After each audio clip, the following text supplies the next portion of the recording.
स्वागत है दोस्तों। आज की इस नए वीडियो में आज हम मेजर पेपर जो सोशियोलॉजी है उसका सब्जेक्टिव टाइप के प्रश्न करने वाले हैं। आपके एग्ज़ाम में किस प्रकार के प्रश्न आएगा और उस प्रश्न को आप किस प्रकार हल करेंगे, आज इस वीडियो में आपको मैं बताने वाला हूं। तो वीडियो में बने रहिए, काफ़ी इंपॉर्टेंट वीडियो आप सबके लिए रहने वाला है। अगर आप BBMQ धनबाद के स्टूडेंट हैं और अगर आपका मेजर पेपर सोशियोलॉजी है तो ये वीडियो आपके लिए फिर इम्पोर्टेंट रहने वाला है।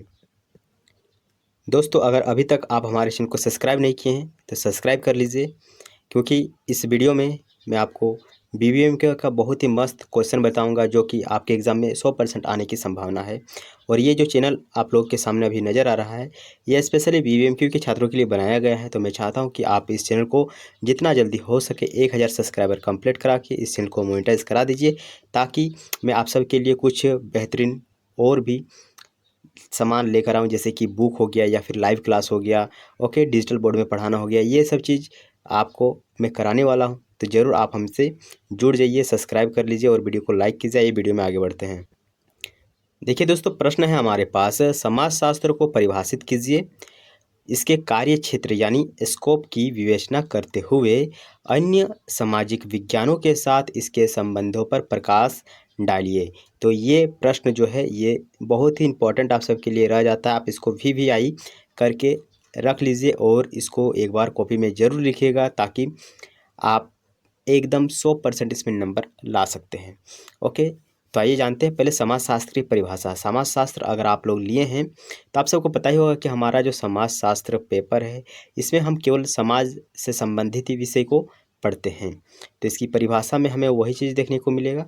समाजशास्त्र, जिसे हम इंग्लिश में सोशियोलॉजी कहते हैं, वह विज्ञान है जो समाज, सामाजिक संबंधों और मानवीय अंतःक्रियाओं का व्यवस्थित अध्ययन करता है। यानी समाज का अध्ययन करता है और समाज में आपको क्या क्या संबंध देखने को मिलता है, जो भाई बहन, मम्मी पापा, ये जो संबंध हुआ, ये सब संबंध आपको समाजशास्त्र में देखने को मिलता है। उसके बाद मानवीय अंतःक्रिया, हम दोस्त क्यों बनाते हैं, हम बाज़ार में मोल भाव क्यों करते हैं, ये सब जितना भी चीज़ हम पढ़ेंगे सब हम सोशियोलॉजी पर अच्छा से डिस्कस करेंगे। ओके, जो हमारा सोशियोलॉजी शब्द है इसकी उत्पत्ति लैटिन शब्द जिसका अर्थ होता है, मतलब पहले लैटिन शब्द आया है, ये चीज़ समझिए कि ये लैटिन शब्द से आया है, जिसका मतलब है सोशियस। सोशियस यानी साथी या फिर समाज, और यह ग्रीक शब्द एक लोगस है जिसका मतलब होता है अध्ययन या विज्ञान। इसी से इसकी उत्पत्ति हुई है। ऑगस्ट काम्टे एक बहुत ही फेमस हमारे अर्थशास्त्री हैं, ऑगस्ट काम्टे। इसके बारे में आप याद रखिएगा, जब भी आपके एग्ज़ाम में प्रश्न आ जाता है लिखने के लिए और कोई भी अगर परिभाषा आपको सोशियोलॉजी में देने के लिए बोल रहा है तो आप इस शब्द का यूज़ कर सकते हैं। आप लिखिएगा ऑगस्ट काम्टे के अनुसार या फिर मैक्स वेबर के अनुसार। इन दो नामों को याद कर लीजिए, बहुत इंपॉर्टेंट रहेगा अगर आप अच्छा नंबर लाना चाहते हैं तो ऑगस्ट काम्टे, जिसे हम समाजशास्त्र का जनक मानते हैं, उनके अनुसार समाजशास्त्र सामाजिक व्यवस्था और प्रगति का विज्ञान है। वहीं मैक्स वेबर की बात करें तो समाजशास्त्र वह विज्ञान है जो सामाजिक क्रियाओं का व्यवस्थात्मक बोध कराने का प्रयत्न करता है। यानी हमारे जो मैक्स वेबर है उन्होंने कहा था कि समाजशास्त्र वह विज्ञान है जो सामाजिक क्रियाओं का व्यवस्थात्मक बोध कराने का एक कोशिश करता है, कि हम समाज में जो जटिल संबंध है उनको कैसे सरल तरीक़ा से समझ सकते हैं। ये चीज़ हमें मैक्स वेबर समझा रहे हैं।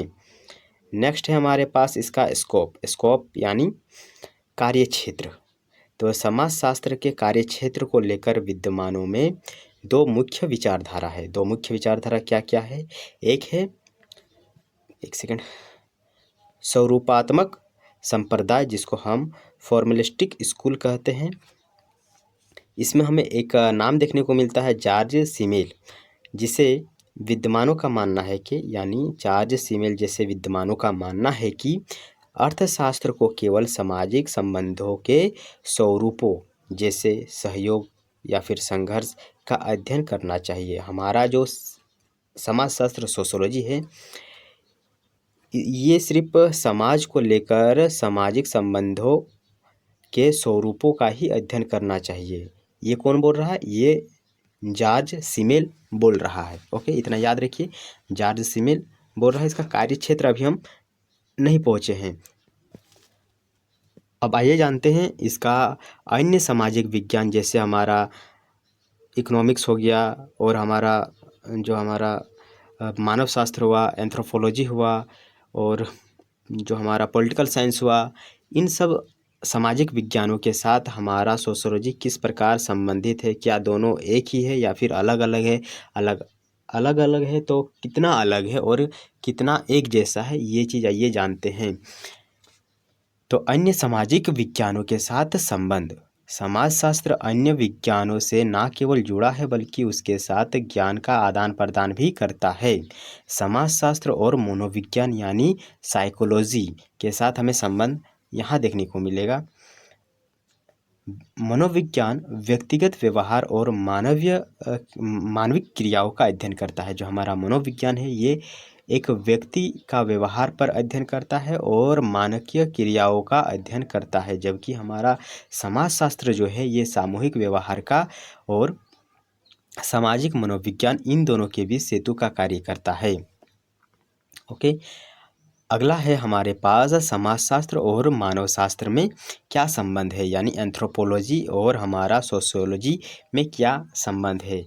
इन दोनों को जुड़वा बहने कहा जाता है। जो एंथ्रोपोलॉजी है और जो हमारा सोशियोलॉजी है, इसको हम दोनों को जुड़वा बहने कहते हैं।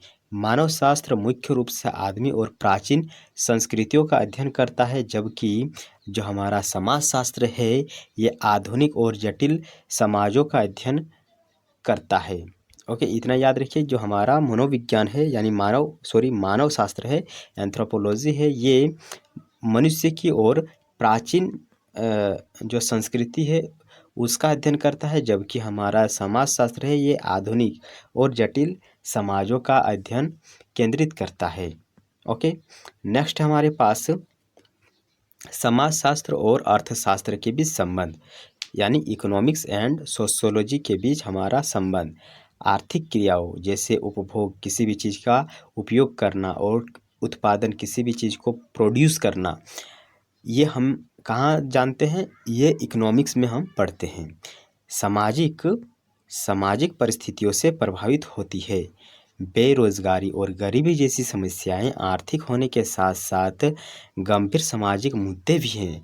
तो हम इसमें पढ़ेंगे कि हमारा जो समाज में गरीबी देखने को मिलता है ये क्यों होता है। तो अगर हम इस चीज़ के बारे में अध्ययन करेंगे तो हम कहीं ना कहीं इकोनॉमिक्स को भी पढ़ना होगा। तो यही हमें एक संबंध देखने को मिल रहा है इकोनॉमिक्स में और सोशियोलॉजी में।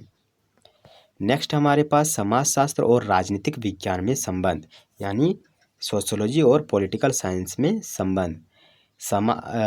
राजनीतिक विज्ञान राज्य और प्रशासन का अध्ययन करता है। आप सबको पता ही होगा, हम पॉलिटिकल साइंस में आर्टिकल, अनुच्छेद के बारे में पढ़ते हैं, मुख्यमंत्री, प्रधानमंत्री आदि के बारे में पढ़ते हैं। यानी पॉलिटिकल साइंस में हमें राज्य और प्रशासन यानी कैसे वहाँ का नियम कानून चलता है ये हम पॉलिटिकल साइंस में पढ़ते हैं, जबकि समाजशास्त्र सत्ता के सामाजिक सुधारों का अध्ययन कराता है। ओके, जो हमारा राजनीतिक समाजशास्त्र है यह देखता है कि सामाजिक संरचना राजनीति को कैसे प्रभावित करती है।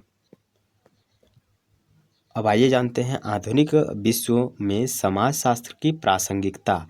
आज के बदलते परिवेश में समाजशास्त्र की भूमिका अत्यंत महत्वपूर्ण है।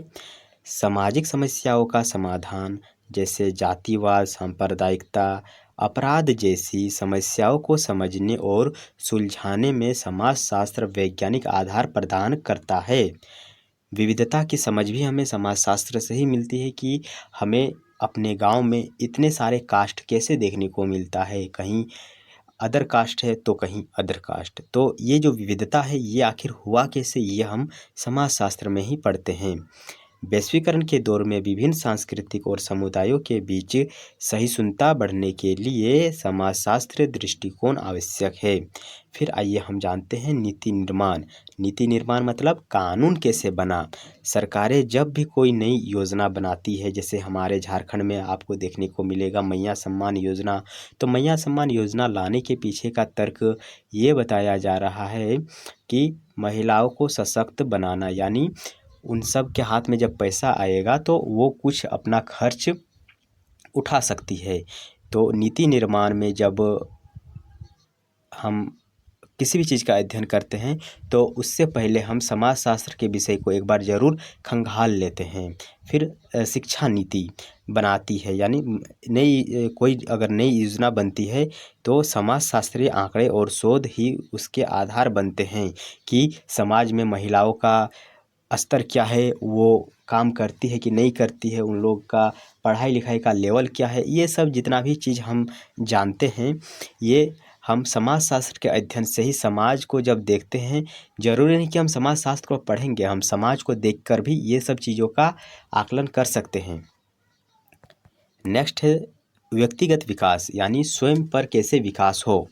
यह हमें समाज में अपनी भूमिका, यानी आपके समाज में आपकी भूमिका कैसी है, आप समाज में कैसे बिहेव कर रहे हैं और दूसरों के प्रति आपके व्यवहार को समझने में भी मदद करता है। यानी व्यक्तिगत विकास इन्हीं दो चीज़ों पर निर्भर करता है, एक समाज में आपकी भूमिका और दूसरों के प्रति आपका व्यवहार। ओके, और अंत में हम निष्कर्ष के साथ इस क्वेश्चन को समाप्त करेंगे और नेक्स्ट क्वेश्चन फिर लेकर आएंगे। समाजशास्त्र केवल एक शैक्षणिक विषय नहीं है, यानी समाजशास्त्र केवल एक पढ़ने लिखने वाला विषय नहीं है, बल्कि यह समाज की जटिलताओं को समझने का एक चश्मा है कि समाज में इतने सारे जो जटिल कार्य हो रहे हैं ये आखिर सुलझेगा कैसे। यही चीज़ हमें समाजशास्त्र बताता है।